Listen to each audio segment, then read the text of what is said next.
first step is to draw a simple shape or figure. If the figure has arms, make sure they are far away from the other body parts. Export with a transparent background. Next, import your file into Opentoonz. Once the file is imported, click on the plastic tool. Click Create Mesh.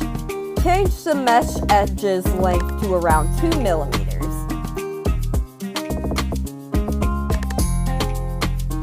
Resize object to the mesh.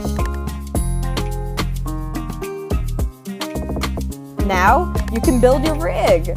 First, place a root point. This is the part that does not move on its own. Next, place vertex points wherever you would like the rig to move.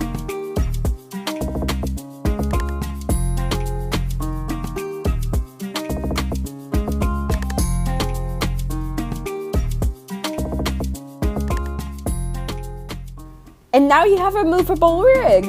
You can do the same method with other objects too, as long as it does not require a change in facial expressions.